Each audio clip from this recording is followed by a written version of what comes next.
L'Iran a été touché et l'Iran va se venger. C'est pour cela le représentant du guide spirituel Khomeini a fait une déclaration.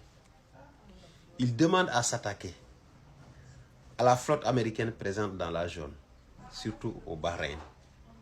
Américaine, française, anglaise et allemande. Donc voici les 4 cibles. Il demande aussi à ce que le détroit d'Ormuz soit définitivement fermé. Et il paraît que même actuellement, il y a un déplacement important de la flotte iranienne sur cette zone-là.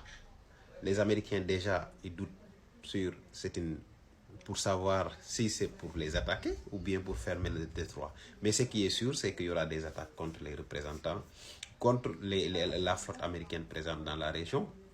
Et les pays qui ont hébergé ou bien qui ont accueilli des bases militaires ne seront pas épargnés. Surtout les pays qui ont laissé leur espace aérien aux États-Unis pour qu'ils puissent décoller et venir attaquer l'Iran.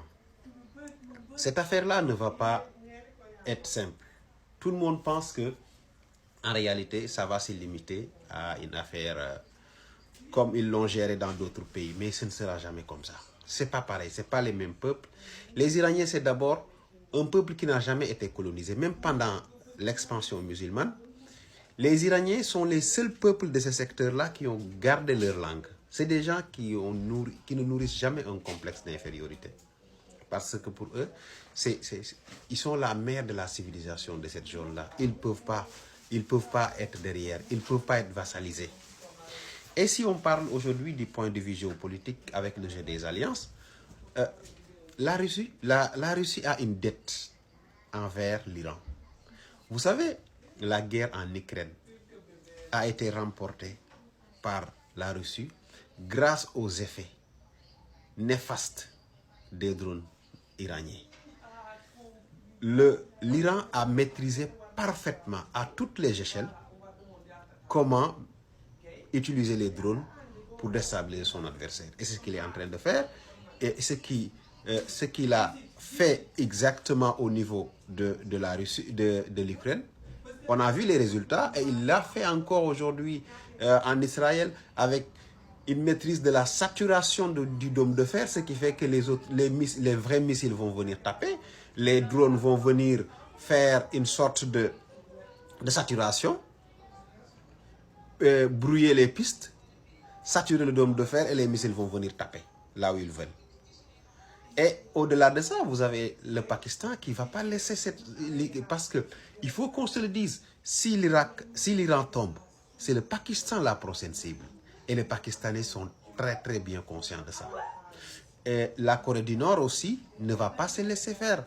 La Chine ne va pas se laisser faire parce que la Chine aujourd'hui a un partenaire commercial stratégique dans le domaine du pétrole qu'est l'Iran. Il ne va pas laisser l'Iran couler comme ça parce que si l'Iran coule et l'Iran tombe entre les mains des Américains, ce sera un moyen de pression des États-Unis sur la Chine. Donc les Chinois sont très avisés sur ce qui se passe. Et là, tout le monde sait qu'aujourd'hui, les États-Unis ont dépassé la ligne rouge.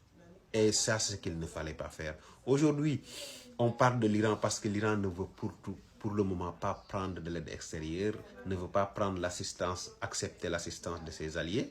Mais le jour où ça commence à dépasser, je pense que les alliés vont entrer en action. La Russie a une dette envers l'Iran qu'elle doit absolument payer. La Turquie sait nettement que si on tape l'Iran, c'est à son tour ou le Pakistan. La Turquie sera obligée de s'allier derrière l'Iran. Donc, on voit que dans cette région-là, ce qui va rester, il va rester que les pays arabes vassalisés, comme l'Arabie Saoudite, la Jordanie et tous ces autres pays, comme la Syrie, le Liban et les autres.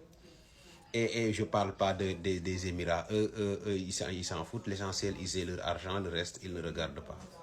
Donc, ils peuvent accueillir des bases militaires, autoriser le décollage, autoriser l'utilisation de leur espace aérien. Ça ne leur pose pas de problème. L'essentiel est qu'ils gardent une population riche dans la Gabésie ou voilà. Le reste ne les intéresse pas. Est-ce que leurs partenaires sont en train de tuer leurs voisins ils s'en foutent. Donc actuellement, il faut que les gens sachent que la ligne rouge a été dépassée. L'Iran est en train de riposter. Maintenant, à quelle ampleur sera cette riposte-là? Et est-ce que dans la durée, la guerre d'usure que veut imposer l'Iran va nécessiter l'implication d'office ou définitif de ses alliés historiques? Moi, je pense qu'il faut que cette guerre d'usure-là ait lieu parce que c'est à l'avantage de l'Iran et que c'est ce qui permettra aussi aux Américains, à l'Iran de profiter aussi de l'opposition de l'opinion publique américaine à cette guerre. Parce que le peuple américain ne veut pas la guerre. Donald Trump les a imposé ces frappes-là même. Mais, parce qu'aujourd'hui, cette intervention même ne devait pas avoir lieu sans l'aval du Congrès américain. Donc, si l'Iran riposte et que des citoyens américains meurent derrière, je pense que Donald Trump, même après son mandat, pourra être poursuivi parce qu'il a violé la loi américaine. Ce qui peut être très dangereux pour lui après son mandat. Parce que c'est sûr que l'Iran va frapper des bases militaires, l'Iran va frapper des navires et des citoyens américains vont mourir. Ces citoyens américains-là, leurs familles vont porter plainte contre Donald Trump parce que Trump n'a tout simplement pas eu l'aval du Congrès américain pour faire ce qu'il avait. Ça, ce qui est sûr. Donc, je pense que même ces frappes-là, c'est le maximum de choses que Donald Trump peut faire, à moins que l'Iran les apporte une réponse très, très, très salée qui va toucher vraiment leur orgueil. Mais je sais que Donald Trump lui-même sait que de faire envoyer une demande d'autorisation du Congrès pour une intervention militaire, c'est peine perdue parce que le Congrès ne l'acceptera pas. Même dans son propre camp, les gens ne sont pas d'accord pour une intervention militaire. Donc, on reste là, on regarde pour voir la suite, ce que ça va donner.